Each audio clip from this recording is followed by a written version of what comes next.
ডকমুকাত কি হৈছিল 2018 চনৰ 8 জুনত মনত আছেনে ৰাজ্য জোকাৰি যোৱা সেই দলবদ্ধ আক্ৰমণৰ ঘটনা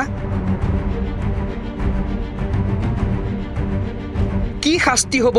অভিনীল হত্যাকাণ্ডৰ দোষী সাব্যস্ত 20 অপৰাধীৰ নগাঁৱৰ আদালতে দোষমুক্ত কৰা আন 25 অভিযুক্ত হাৰি যাব নেকি দিনটো আছিল 2018 চনৰ 8 জুন বন্ধৰ দিন উপভোগ কৰিবলৈ এখন সাফাৰী বাহন লৈ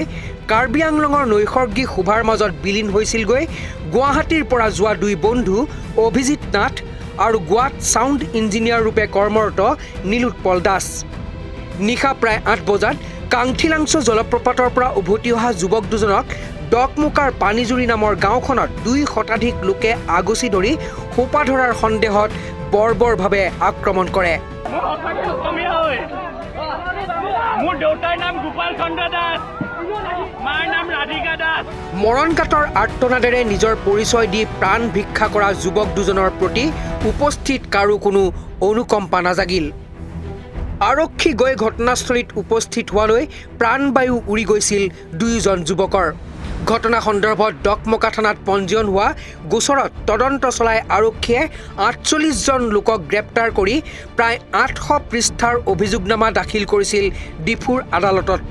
কিন্তু বিষয়টোৰ স্পৰ্শকাতৰ দিশলৈ লক্ষ্য ৰাখি 2018 চনৰ 4 ছেপ্টেম্বৰত নগাঁৱৰ আদালতলৈ বদলি কৰি অনা হয় গোচৰটো তেতিয়াৰে পৰাই নগাঁও জিলা ও সত্ৰ ন্যায়াধীশৰ আদালতত বিচাৰাধীন হৈ আছিল অভিনীল হত্যাকাণ্ডৰ গোচৰ ইতিমধ্যে আৰক্ষীয়ে গ্ৰেপ্তাৰ কৰা 48 জনৰ মাজৰ 3 জন কিশোৰক আদালতে জুভেনাইল ঘোষণা কৰাৰ পাছত 45 জনৰ বিৰুদ্ধে চলি আছিল গোচৰটো 8 বছৰে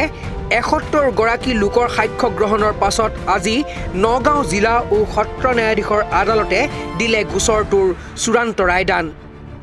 20 জনক দোষী সাব্যস্ত কৰাৰ লগতে আদালতে দোষমুক্ত কৰিলে আন 25 জনক অৱশ্যে আদালতৰ এই ৰায়ত সন্তুষ্ট নোহোৱা অভিনীলৰ দুই পিতৃয়ে পৰৱৰ্তী সময়ত উচ্চ ন্যায়ালয়ৰ কাষ চপাৰ সিদ্ধান্ত লোৱা বুলি জানিব পৰা গৈছে মৃত্যুদণ্ড সেইটোৱে বিচাৰিছোঁ আশা ৰাখিছোঁ আমি বিচৰা মতে যাতে আমাৰ হেৰিৰ পৰা মহামান্য আদালতৰ পৰা ৰায়দান কৰে আৰু তাত অন্তত যিখিনি হেৰি আসামিক ধৰিছে সেই সকলোখিনি দোষী সাব্যস্ত হয় উল্লেখযোগ্য যে আজি নগাঁৱৰ আদালতত দোষী সাব্যস্ত হোৱা 20 অভিযুক্তৰ শাস্তি ঘোষণা হ'ব অহা 24 এপ্ৰিলত চেণ্টেন্সত হয় লাইফ ইমপ্ৰিজনমেণ্ট হ'ব আৰু নহ'লে ফাঁচি হ'ব এতিয়া আমি অলপ জাজমেণ্টটো পালে পঢ়ি চালে আমি কোনটো প্ৰেছ কৰিম সেইটো 24 তাৰিখেহে নিৰ্ধাৰিত কৰি কেনে আমি আৰ্গুমেণ্ট কৰিম বিফৰ কোৰ্ট যে ফাঁচি দিব লাগে কি নালাগে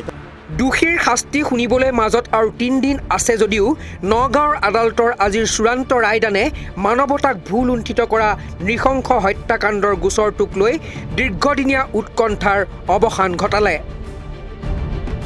ব্যুৰো ৰিপৰ্ট হেডলাইন 8